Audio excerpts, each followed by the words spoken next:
भगवान श्री कृष्ण ने बताया रोज तुलसी में पानी डालने से क्या फल मिलता है। हिंदू धर्म में तुलसी के पौधे को बहुत ही पवित्र माना जाता है। इस पौधे में साक्षात भगवान विष्णु और माता लक्ष्मी का वास होता है। भगवान विष्णु तुलसी पत्र के बिना किसी भी प्रकार का भोग स्वीकार नहीं करते हैं। तुलसी को विष्णु प्रिया भी कहा जाता है, इसलिए जो मनुष्य तुलसी की पूजा करता है वह कभी दरिद्री नहीं रहता है, उसकी कभी दुर्गति नहीं होती है। ऐसा मनुष्य घोर पाप करने के पर भी नरक में नहीं जाता है। तुलसी को मात्र जल देने से क्या फल मिलता है, आइए जानते हैं इस महान कथा के माध्यम से। उससे पहले यदि इस चैनल पर नए हैं तो चैनल को लाइक, शेयर और सब्सक्राइब करना ना भूलें और कमेंट में जय तुलसी माता जरूर लिखें। तो चलिए बिना देरी करते हुए इस कथा को शुरू करते हैं। एक बार देवी सत्यभामा भगवान श्री कृष्ण से पूछती है, हे स्वामी, आप तो तीनों लोगों के स्वामी हैं, फिर भी आप इस तुलसी के पौधे की पूजा क्यों करते हैं, इसे नित्य जल क्यों चढ़ाते हैं? मैं इस पौधे को जल चढ़ाने का महत्व जानना चाहती हूँ। तब भगवान श्री कृष्ण कहते हैं, हे देवी सत्यभामा, तुलसी साक्षात लक्ष्मी का ही रूप है। इसकी नित्य पूजा करने के करोड़ों फायदे हैं। इसे जल चढ़ाने मात्र से ही मनुष्य के करोड़ों पाप नष्ट हो जाते हैं। तुलसी को जल देने का महत्व बताने से पहले मैं तुम्हें एक अत्यंत प्राचीन कथा सुनाता हूँ। इस कथा के माध्यम से तुम्हारे सारे प्रश्नों के उत्तर मिल जाएंगे, इसलिए तुम इस कथा को ध्यान से सुनो। श्री कृष्ण कहते हैं, हे देवी, जो भी मनुष्य केवल इस कथा का श्रवण कर लेता है उसे 100 वर्षों तक तुलसी को जल देने का फल प्राप्त होता है। देवी सत्यभामा कहती है, हे प्रभु, मैं इस कथा को अवश्य सुनना चाहती हूँ, आप मुझे वह कथा सुनाइए, मैं इसे पूरे ध्यान से सुनूंगी। तब भगवान श्री कृष्ण देवी सत्यभामा को तुलसी को जल देने के महात्म्य की कथा सुनाते हैं। हे देवी सत्यभामा, इस विषय में एक प्राचीन इतिहास है जो बहुत ही उत्तम और पुण्य फल प्रदान करने वाला है। पूर्व काल की बात है। अवंतीपुरी में धनेश्वर नाम का ब्राह्मण रहता था। वह जन्म से तो ब्राह्मण था, किंतु वह कर्म से भ्रष्ट, कपटी बुद्धि वाला, कंबल तथा चमड़ा आदि बेचकर धन कमाने वाला तथा अत्यधिक झूठ बोलने वाला था। उसका मन हमेशा बुरे काम करने में लगा रहता था। वह चोरी, वैश्यगमन तथा जुए में आसक्त रहता था। उसने अपने जीवन में कभी पुण्य के काम नहीं किए, शास्त्रों का अध्ययन नहीं किया, पूजा पाठ भी नहीं किया। सदैव अपना मन दूसरों के धन पर लगा रहता था। वह दिन में धन कमाता और रात्रि में वैश्याओं के साथ रात बिताता था। इस प्रकार से वह अत्यंत पापी धनीश्वर ब्राह्मण अपना जीवन केवल पाप करने में व्यतीत करता था। उसने अपने मुख से कभी भगवान विष्णु का नाम भी नहीं लिया और ना कभी देवी देवताओं का पूजन किया। इस प्रकार से पाप करते हुए उसे अनेक वर्ष बीत गए। फिर वह धनीश्वर ब्राह्मण खरीदी बिक्री करने के लिए माहिष्मतीपुरी में जा पहुंचता है। उस नगर के पास से नर्मदा नदी बहती है। उस स्थान पर उस नदी में स्नान करने के लिए दूर दूर से लोग आया करते हैं। फिर वह ब्राह्मण उसी नदी के किनारे के एक आश्रम में ठहरता है। उस आश्रम में अनेक विद्वान ब्राह्मण पुराणों का पठन तथा भगवान विष्णु की स्तुति में मग्न रहते थे। वह पाखंडी धनेश्वर भी ढोंग करता हुआ वहीं पर उनके साथ रुक गया। उन विद्वान ब्राह्मणों के साथ रहकर उसे भी श्री हरि विष्णु के नाम सुनने का अवसर मिलता था। वह उस स्थान पर 1 महीने तक रुका। फिर वहां पर आए लोगों ने गायों का पूजन करके ब्राह्मणों को भोजन कराया, तो उस पापी ब्राह्मण ने भी उनके साथ बैठकर भोजन किया और भगवान का प्रसाद ग्रहण किया। वहीं पर उस आश्रम में एक तुलसी का पौधा था। वह ब्राह्मण जाने अनजाने में ही उस तुलसी के पौधे में पानी डालता था। उसके मन में कोई विचार नहीं था कि वह क्या कर रहा है। वह रोज सुबह उठकर पात्र में पानी लेकर तुलसी के पौधे में डालता रहता था। फिर एक दिन वह आश्रम में सोया हुआ था तो उस स्थान पर एक सर्प आ गया और उस सर्प ने उसे नींद में ही काट लिया। उस पापी ब्राह्मण की नींद में ही मृत्यु हो गई। सुबह जब अन्य ब्राह्मणों ने उसे बेहोश अवस्था में देखा तो उन्होंने उसके मुख में तुलसी पत्र और तुलसी का जल डाल दिया। फिर सभी ब्राह्मणों को पता चला कि उसकी मृत्यु हो गई है। उस पापी ब्राह्मण की मृत्यु के बाद उस स्थान पर यम के दूत प्रकट हुए और उसे ही पकड़कर यमलोक ले जाने लगे। रास्ते में जाते हुए वह ब्राह्मण विलाप करने लगा और यमदूतों से कहने लगा, हे यमदूतों, मुझे कहाँ ले जा रहे हो? मेरी मृत्यु किस कारण से हुई है? तब यमदूत कहने लगे, अरे दुष्ट ब्राह्मण, तूने जन्म से लेकर मृत्यु तक बहुत पाप किए हैं। तेरे पापों के कारण ही तुझे एक काले सर्प ने काट लिया और तेरी मृत्यु हो गई है। अब हम तुझे यमलोक ले जा रहे हैं। वहां पर यमराज तेरे पाप कर्मों का लेखा जोखा देखेंगे और निश्चित ही तुझे ये नरक में डालेंगे। फिर वह ब्राह्मण जोर जोर से विलाप करने लगा और उन यमदूतों से क्षमा याचना करने लगा, किंतु यम के दूतों को उस पर जरा सी भी दया नहीं आई और वे उसे पीटते हुए यमलोक लेकर गए। जब यम के दूत उस ब्राह्मण को लेकर यमराज के सामने पहुंच गए तो यमराज के पास बैठे हुए चित्रगुप्त ने उस ब्राह्मण के जन्म से लेकर मृत्यु तक के कर्मों का लेखा जोखा निकाला और यमराज से कहने लगे, हे महाराज, इस ब्राह्मण ने तो बचपन से लेकर मृत्यु तक पाप ही पाप किए हैं। इसने कोई पुण्य का काम नहीं किया है। यह तो मूर्तिमान पाप ही है। इसे कल्प भर के लिए नरक में डाल दिया जाए।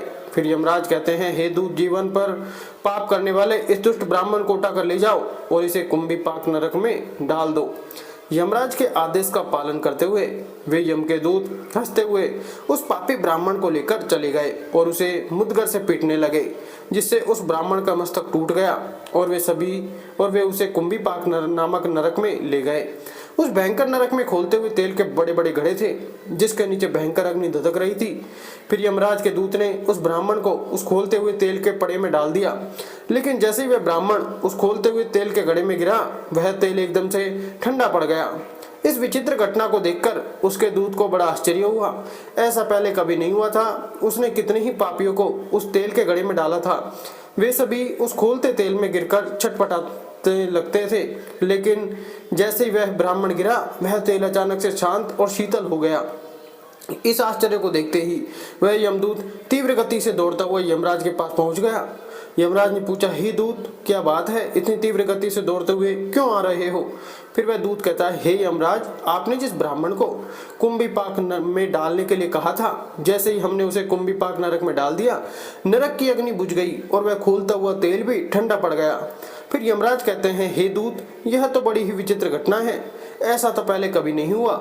यमराज विचार कर रहे होते हैं, तभी उस स्थान पर देवर्षि नारद पधारे।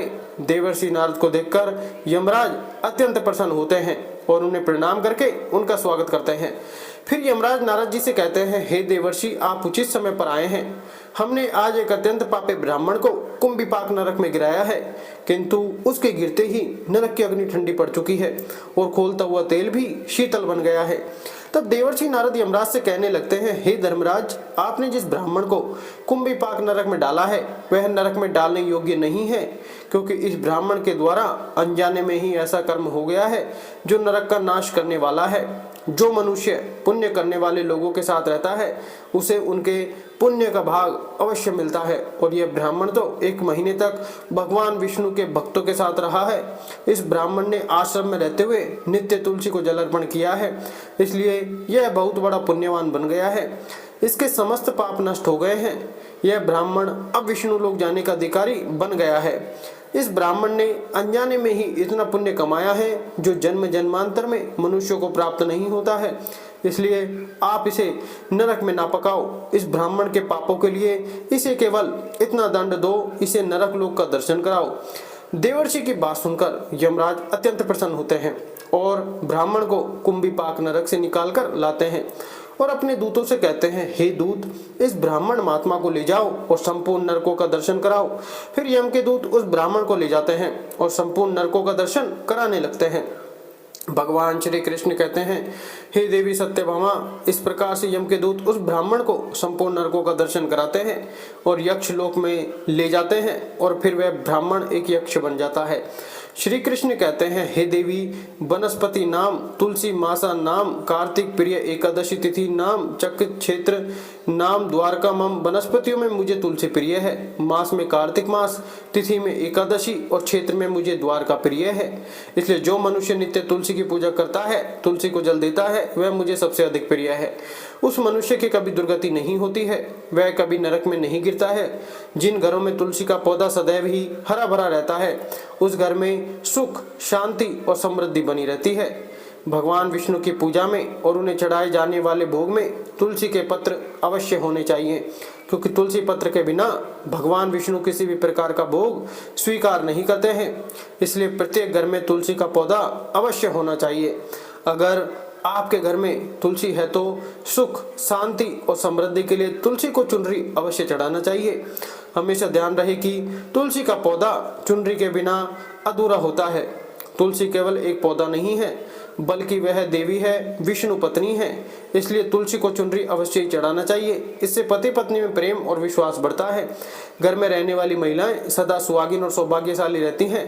तुलसी का विवाह भी अवश्य करना चाहिए।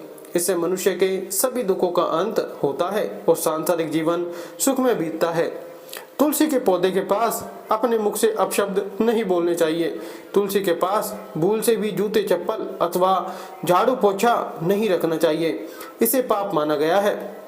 जहाँ पर तुलसी का पौधा हो, उस स्थान के आसपास थूकने से घोर अनर्थ होता है। तुलसी के पास जल से भरा हुआ पात्र भी नहीं रखना चाहिए। तुलसी के पौधे के पास दीपक जलाने के बाद दीपक को वहां से हटा देना चाहिए, क्योंकि तुलसी के नीचे बुझा हुआ दीपक रखना अशुभ माना जाता है। जिस स्थान पर भी तुलसी का पौधा होता है उस स्थान को हमेशा ही स्वच्छ रखना चाहिए। इसलिए नियमित रूप से तुलसी के पौधे का पास साफ सफाई का ध्यान रखें। तुलसी के पौधे में शिवलिंग और गणेश जी की प्रतिमा नहीं रखनी चाहिए। साथ ही तुलसी के गमले में अन्य किसी प्रकार का पौधा भी लगाना अशुभ होता है।